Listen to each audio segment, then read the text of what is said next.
간택. 간택은 조선 태종 시기 왕실의 권위를 강화하기 위한 방편으로 명나라의 제도를 참조해 신설한 절차이다. 그 이전 시대엔 처녀단자를 받고 규수, 장부들을 궁으로 불러 모아 평가하는 제도는 없었다. 전조 고려에선 왕실에서 상대 집안의 정가를 보내고 혼인의 뜻을 전해 상대 가문의 의사를 듣고 결정하는 사례가 일반적이었다. 조선에 간택이 생기게 된 원인에는 이속이라는 인물과 관련이 깊다. 처음 등장은 1417년 9월 2일에 벌어진 일련의 사건에 의해서이다. 태종이 후궁 소생의 딸 정신옹주를 시집 보내기 위해 점쟁이를 시켜 그 짝을 찾는데, 이때 이속이 사주를 알아보러 온 점쟁이를 쫓아내면서 내 아들을 몸종의 딸에게 장가보낼 수는 없다. 내 아들은 죽었다. 그러나 상대가 정의옹주라면 살아있을 수도 있다 라는 발언을 한 것이다. 정신옹주의 생모인 신영궁주 신씨는 본래 출신이 몸종이고, 정의옹주의 생모인 정의궁주 권씨는 명문가 안동권씨 가문의 규수였으니 쉽게 말해 몸종 출신의 후궁 딸을 며느리로 맞는 건 나랑 급이 안 맞으니 정 나와 사돈을 맺으려거든 명문가 출신의 후궁 딸을 보내라고 망언을 한 것이다. 그런데 태종이 누군가? 형제 둘을 죽이고 한 명을 귀양 보내는 피해의 숙청과 두 번의 정사를 치르고 왕위에 오른 길방원이 아닌가? 그런 태종을 상대로, 그것도 자신이 지극히 총애하는 후궁과 그런 후궁의 딸이자 엄연한 왕의 핏줄인 옹주까지 싸잡아 무시한 언사였기 때문에 이에 대해 대단히 분노한 태종은 이속에게 곤장 100대를 때리고 서인으로 강등시켜버린다.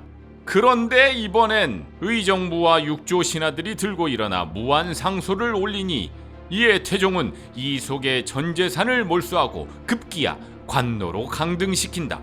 그리고 그의 아들은 평생 금혼령, 쉽게 말해 한평생 솔로 부대의 복무를 명받게 된다. 하지만 여기서 끝이 아니었다.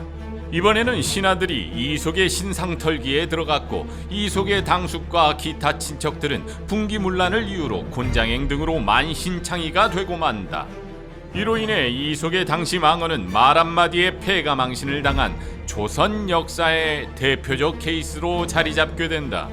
이 사건 이후 기존과는 다른 선발 방식을 만들라는 태종의 명에 의해 간택령 제도가 처음 만들어지게 된다. 왕이 명을 내려 여러 후보자를 대궐에 불러 모아놓고 왕실의 우더른들이 면접해 뽑았다. 원칙상으로는 양인 집안의 딸이면 누구든 간택 대상자가 됐다고는 하나, 왕비나 세자빈을 아무나 뽑을 수는 없는 매우 정치적인 문제였던지라 결국 다들 라인을 타고 각 정파가 미는 후보들 간의 경합이 벌어질 수밖에 없었다. 왕과 왕세자의 정실을 고르는 간택은 여러 교수를 놓고 크게 3단계로 추슬러 골라내는 신중한 작업이었다. 주로 왕이나 세자보다 2~3살 연상의 여성을 선호했고, 이 탓에 조선의 왕중 상당수는 왕비보다 연하였다고 한다. 이보다 격이 떨어지는 후궁 간택이나 기타 왕자의 정실, 혹은 공주나 옹주의 남편을 고르는 간택은 간단히 2단계로 끝내는 경우가 많았다. 간택이 진행되는 동안에는 어떤 집안도 혼인할 수 없는 금혼령이 내려지는 게 일반적이었다. 왕실의 혼사는 국가의 대사였기 때문이다. 때때로 명나라 사신들은 이런 때를 절묘하게 이용해 공녀를 뽑아가는 짓거리를 하기도 했다.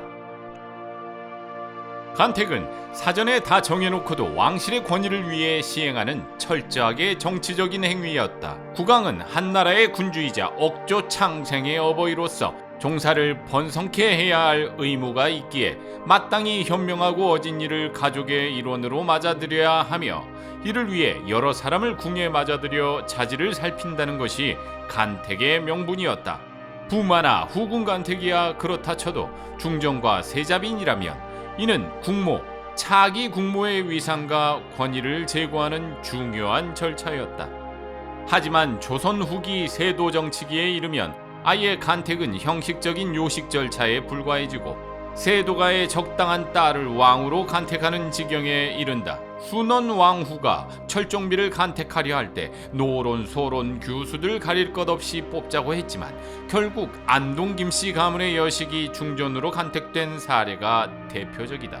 제대로 된 검증 없이 그저 세도가들의 정치적 기반을 다지는 수단으로 전락했으니 그 이후 벌어질 일들이야 뻔했다. 한미한 집안 출신이었던 해경궁 홍씨나 집이 좋지 않던 명성황후의 경우엔 이런 정파 간의 경쟁을 없애기 위해 영조와 흥선대원군이 일부러 고르기도 했지만 이 경우도 사실 엄밀히 따져보면 간택된 여식이 속한 지파가 문중 내에서 상대적으로 한미하거나 평범했을 뿐 문중 자체는 엄연한 명문가였다.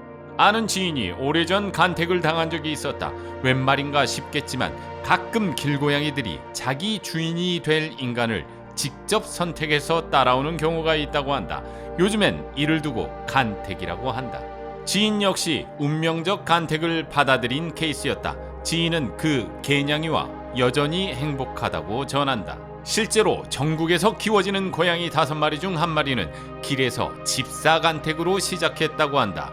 역사적으로도 다른 가축은 인간이 먼저 길들였지만 고양이는 인간에게 먼저 접근해 같이 살기 시작한 케이스이므로 자연스러운 현상인 듯하다. 기본적으로 개보다 내성적인 성격인 고양이 습성상 이렇게 자발적으로 따라와서 애교를 부리는 개냥이들의 정치적 노림수는 간택이라는 명분으로 여전히 인간 세상에서 잘 먹히는 것으로 보인다.